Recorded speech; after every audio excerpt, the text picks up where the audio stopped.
So you're 50 or older and you've saved little, if anything, for retirement. What in the world do you do? How do you get your retirement savings back on track?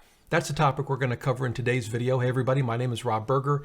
This is the Financial Freedom Show where we talk about investing, retirement, and financial freedom. If those topics are important to you, I encourage you to subscribe to the channel. I also send out a free newsletter every Sunday morning. You can sign up for that with the link below this video. I've received countless emails and I get this question in the live Q&A show that I do every other Monday here on YouTube. What do I do? I'm in my 50s. Some folks maybe even in their 60s. I've got nothing saved for retirement or maybe very little. Is it too late for me? Should I just give up? You know, what is my plan? And so what I want to walk through in this video are sort of 7 things that I would do if I were in that situation. They're things that I think can help you to get your retirement savings back on track so that you can have a comfortable retirement at a reasonable age. So let's dive right in. And the first thing, I think in some ways maybe the most important, is that I think it's really important to embrace the FIRE movement. The FIRE movement, FIRE, an acronym for Financial Independence, Retire Early. And it's a movement that's been around, I would say roughly about a decade, but the basic idea of the FIRE movement is, hey, I can save a lot of money, think 20, 30, 40%, even perhaps more of my income. And maybe I'm in my 20s or 30s and I can retire in my 40s or 50s. Now I know you're in your 50s or 60s, you're thinking, Rob, that ship has sailed for me. Yeah, I get it. Except that we can take the tactics and the strategies and the motivation, which is part of what goes on in the FIRE movement, and apply it to our situation so that we can, over a 15, 20, maybe 25-year period, catch up and get to where we need to be to have a comfortable retirement at a reasonable age. So I really think it's important to embrace the FIRE movement in some way. Let me just show you a couple of examples real quick. We'll start with Mr. Money Mustache. Here's his site. So Pete's the blogger behind this site. I've known Pete for a very long time.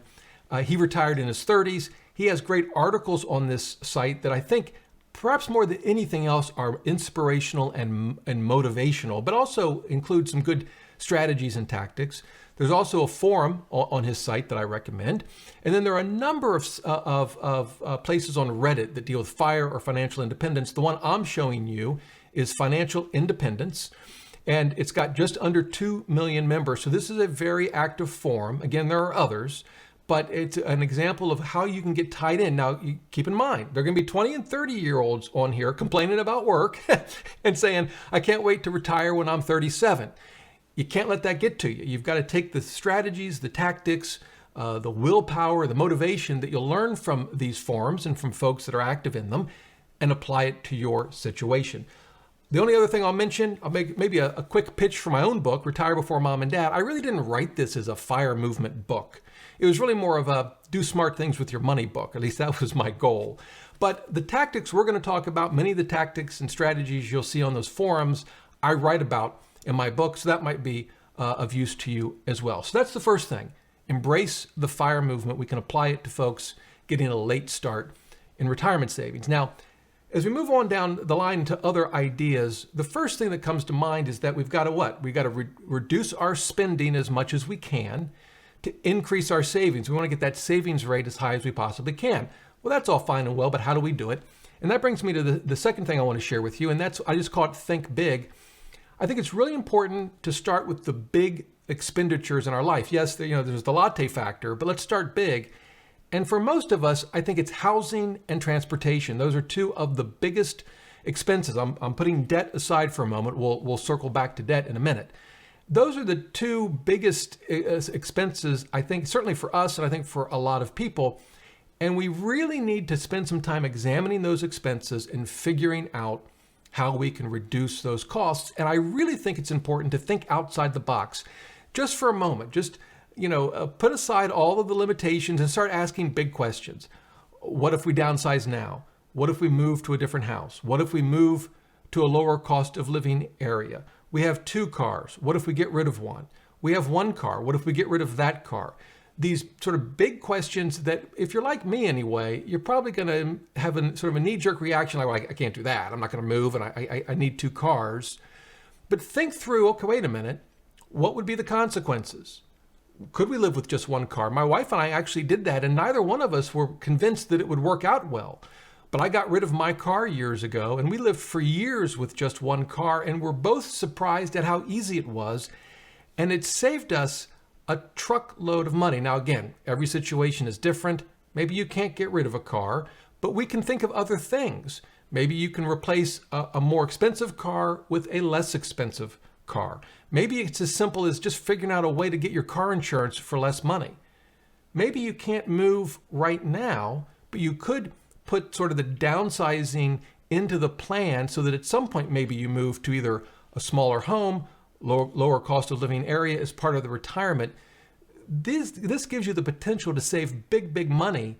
And that's why I don't think we should just gloss over it and sort of just say, oh, I can't do that. We can't get rid of 2 cars and we can't change our housing. Again, maybe right now you can't, but I think it's worth going through it. And I'd like to show you something briefly. I'll leave links to all of this, by the way, below the video. This is Networthify. It's a very simple calculator that kind of shows you, based on the assumptions, how long it'll take you to retire. So this assumes someone is got an annual income of $50,000, saves $6,000 of it, so it's just over, I guess, 12%. Annual expenses are $44,000, just the difference. And assuming an 8% return on investments, and you can see down here, it's going to take them 35, we'll call it 36 years to retire. Now let's imagine, we'll just get crazy and say they got rid of a car, and that got rid of the insurance and the maintenance. Maybe there were some Uber rides that they had to pay for, so they didn't save 100% of the costs, but they saved a lot. And let's assume they could save, you added it all up, it was $500 a month, so they could double their savings from $6,000 to $12,000. So what would that do to the time it took them to retire? They were at 36 years. Look at that, now they're down to 26. Still, maybe too long for you. The point here is not that this is your situation.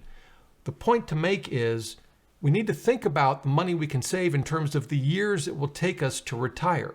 When we think about it that way, I don't know. If we could get rid of a car, get rid of the insurance, save that money, and shave 10 years off the time it would take us to retire, maybe that's something that becomes a little more real. Again, every situation is different. You may go through this process and conclude you can't make any changes right now, but I think it's worth seriously walking through each of those, the housing and transportation costs, and asking, what can I possibly do to reduce those costs? Now, that's number 2. Number 3 deals with the small expenses. And my approach, I call it the one and done method. The idea is, are there changes we can make just once that continue to save us money month after month after month? I mentioned one earlier, car insurance. You know, you shop around car insurance, you find new car insurance that maybe saves you $50 a month. Doesn't change your lifestyle at all. Car insurance is car insurance, but you're able to save that, and you save it month after month after month without any additional work. You can do that certainly anytime you refinance debt to a lower interest rate. That's going to save you money each month without changing your lifestyle at all. If you can reduce the cost of insurance, go through and look at all of your subscriptions, because they tend to sneak up on us. We signed up for something and then we forgot about it and we haven't used it. You know, gym membership, whatever it might be. Maybe it's your 7th streaming service that you can think about maybe getting rid of, if you're like me anyway. But look at all of those sort of monthly expenses that you can make one decision, one time, get rid of them or reduce the cost. Doesn't change your lifestyle any. You aren't using it anyway. And then you can take that extra money, and this is critical. You want to take that money and automate it into your financial plan so that it automatically goes into your IRA or your 401k, or perhaps to pay down debt. This can make a big difference, and I want to just show you briefly an example. We're going to go to this calculator, and let's imagine that, let's just imagine we need $3,000 a month in retirement to live on in addition to Social Security. Well, if that were true, how much would we have to save? Well, that's we can just multiply it by 12 to get 36,000. That's what we would need annually. And as a rough rule of thumb, using the 4% rule, we'll multiply it by 25. And that tells us how much we have to save, $900,000. If we were to multiply that by 4%, it would get us back to that $36,000 a year. So, well, what happens if we follow the one and done method, but maybe we don't find a lot of savings? We find a little. Let's say instead of $3,000, we reduce that by, we'll say $200. So now we only need $2,800 a month times 12 times 25. Remember, it was $900,000. Well, now by making what seemingly is a relatively small change in our spending, saving $200 a month, we've reduced what we need to save to retire from $900,000 down to $840,000. That's a drop of $60,000. It's something in my book I call the boomerang method. It's because when you reduce your spending, not only does that increase the amount of money you can save, in this case we have another $200 we can save towards retirement, but it also reduces how much we have to save before we can retire because we're now living on less. So again, if I were in that situation, I would be going down line item by line item, all my insurances, all my debts and the interest rates I'm paying, all of my subscriptions, all the sort of monthly bills. Can I either get rid of them completely, I just don't need them, or at least reduce them? And by the way, feel free to experiment. Maybe you don't know if you want that extra streaming service. Well, just turn it off for 2 weeks and then assess whether you miss it or not, or cancel it. You can always sign up again. So that's the third thing. It's what I call the one and done method. It's a way to deal with small expenses, I think, without driving yourself crazy by worrying about every coffee you buy. All right. Number 4, it's prioritizing. There's going to be a lot of financial goals that we're all dealing with, and we need to get them in the right order. And so I'll give you an example. You may have debt that you're paying off. At the same time, you may have matching contributions for your 401k at work. What should get the priority? And this is where I very much disagree with Dave Ramsey's approach. I will say if you're 20, in your 20s and following Dave Ramsey's approach, probably okay, I guess. But boy, if you're in your 50s, it could be a real problem. You don't have time to spend the next decade just focused on debt while you ignore matching contributions at your employer's 401k. So I think the priority is very important. And I'll start with the matching contributions. If you have them at your work, you absolutely have to do everything in your power to take full advantage of them. You may not be able to just snap your fingers and do it today. Maybe it takes you a year or whatever to get to the point where you can save enough to maximize your employer's contributions, but that has to be a priority. I would put that as a priority over paying off certainly low interest debt of any kind for sure. Now, if you have high interest debt, I think the key strategy here, one that we used, was to use balance transfer credit cards to get that money off of credit cards that are charging you 15 or 20 or 25% and get them onto a credit card. There may be a balance transfer fee of typically 3%, but you're going to enjoy 0% interest for 15, 18, maybe even as high as 21 months. Again, in the links below, I'll leave a link to a list of what I think are the best balance transfer cards. But if you can do that and you can get your interest rates down, then it helps you prioritize something like matching contributions over 100% focus on debt. Yeah, you want to keep paying your debt down too, and it's okay to pursue multiple financial goals at the same time. I think that's normal, but it's much easier to do that if the interest rates you're paying on your debts are reasonable and low. The third thing I'll mention when it comes to prioritizing, and it's going to be tough, but remember, we're talking to folks in their 50s or older who have fallen behind with retirement savings. You got to prioritize yourself over other family members. What do I mean by that? I would not be saving for a child or grandchild's college education if my own retirement savings wasn't in order. You're not going to do anyone any good to get to 65 or 70 and not be able to support yourself because you've loaded up the 529 for a child or a grandchild. Those are certainly important things to do if you can, but I really think you need to prioritize your own retirement savings first. And once you get that where it needs to be, then you can look to help other people with something like an education. That might be a somewhat controversial view, but I firmly believe you got to get your own financial house in order first before you can help others. All right, number 5, and this isn't going to be for everyone, but it's something that's helped me out a lot, is to try to build a lifestyle-friendly source of income. Now, in my case, I did that with this YouTube channel. You may love to write, and you can write for other websites and get paid to do that. Maybe you start your own YouTube channel. Maybe you start your own blog.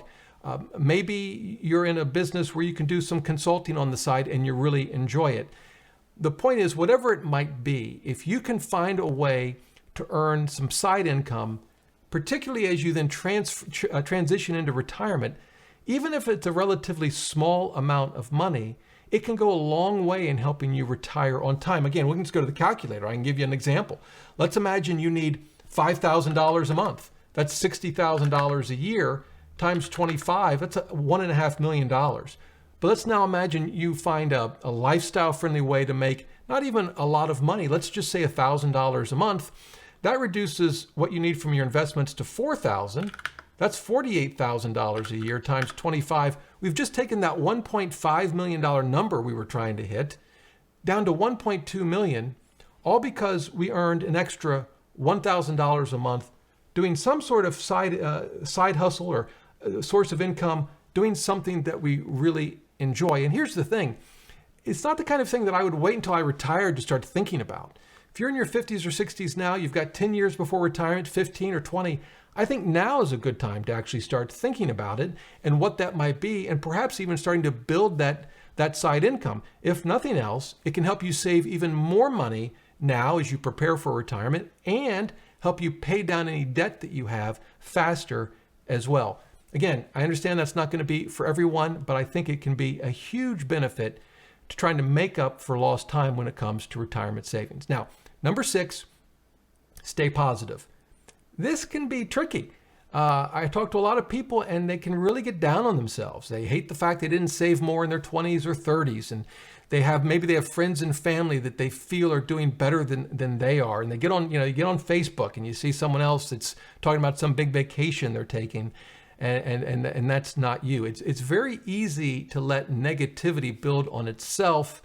And so I think it's really important to stay positive. I would want to surround myself with good friends and family, maybe folks that are in the same situation as you are, and you work together, to encourage each other and to make good choices as you try to catch up on your retirement savings. I mentioned a couple of forums, Mr. Money Mustache and Reddit. There's also good podcasts. One that I was looking at just the other day is called Catching Up to FI. Catching Up to FI is a podcast that's just recently launched. I think that's worth checking out. There's another one called Choose FI. And listening to these shows and participating in these online communities can help motivate you. And when you're having a bad day, maybe it gives you an outlet to talk about it. Because there are going to be times when you get down on yourself. I get that. You're going to want to stay positive. You're going to want to stay motivated. And keeping in mind, this is, even when you're starting in your 50s, this is a marathon, not a sprint. And so you really want to be in tune with how you're feeling about your finances and your future. All right. I know I've kind of rushed through a lot here, but I'm on to the 7th and last one. And that is, I think it's really important to use the free tools that are available to help you understand where your finances are and where you stand in terms of your retirement readiness. There are a lot of paid tools, some of which I use. I think at least initially, though, I would stick with the free ones, and I'm going to give you 3 to consider in just a minute. But the reason I think it's important is the tools that are free are really good. And part of the mindset that we're going to need here is not to spend money on things we don't have to. I'm not saying we have to nickel and dime everything, but if there's free options available, we should get into the habit of using those options rather than spending money on a different option. So let me show you the 3 that I like. Probably my favorite, I've talked about this in the past, it's Empower. It used to be called Personal Capital. You can link all your retirement and taxable and bank and credit card accounts. This can actually do everything. It's got budgeting, as you can see here, cash flow. The thing that I like about this tool for our purposes, though, is it has a pretty robust retirement planner. And, I mentioned things like a side income. You can model all of that. You can come here and say, okay, I'm going to work during retirement. I'm going to make, I'll just put in $1,000. We'll make it $6,000 a year. It's going to start when I'm 65. I'm not going to keep doing this forever. I'll do it until I'm 75. I really enjoy it. And you can model that into your retirement plan. Whoops, guess I got to make it 66. Here we go. And you can model that. So there's a lot of different ways that you can model changes to your finances. You could also model a change to where you live and how much you spend on housing as another example. And it lays it out and gives you the probabilities that things will work out. You can also include alternative plans as well. So this is one that I like a lot, and it doesn't cost anything. The other one I'll mention is Google Sheets. And I'll leave a link to this article. This is actually written by Tiller. Tiller is a paid budgeting tool, which I love and I use, and I think it's terrific, but it's not free. But on their site, they have a list of 20 free Google Sheet budget templates that you can use. So you could just use Google Sheets, which is Google's version of Excel, and you could track all of your expenses here. Now, this wouldn't include a retirement planner like we saw with Empower, but it would be a free way to track your expenses and your spending. So I'll leave a link to that as well. And the other one I'll mention is Mint.com. It's sort of a well-known free budgeting retirement tool online. It's one that I used many, many years ago. They have an advertising model, so they're going to show you credit cards and bank accounts that you could apply for. You can just ignore all that. Use Mint for free. I think it's another good tool that you could use to keep track of your finances. Of course, if you're already using something, you're using Quicken or you're using Tiller or you're using YNAB or some other tool, I'm not suggesting you should change that, but I do think if you can, free is better, and the tools that are free are pretty good. So I know I've run through this quickly. There's a lot more we could cover. There's a lot to learn, and I guess I'll close with that. You'll always need to be learning new things. That's why I think these forums and podcasts, maybe hopefully my channel here on YouTube as well, is something that you can stay in tune with as you navigate, this journey over your 50s and 60s, saving for, again, a comfortable retirement at a reasonable age. I absolutely think you can do it. You can certainly make your retirement better than if you just stick your head in the sand and do nothing. And I think if you embrace the FIRE movement principles, you can actually have a great retirement, financially speaking, at a reasonable age, easily, in 15, certainly 20 years' time. So there you go. Hope that helps. If you have any questions, leave them in the comments below. Be happy to help you out any way I can. And until next time, remember, the best thing money can buy is financial freedom.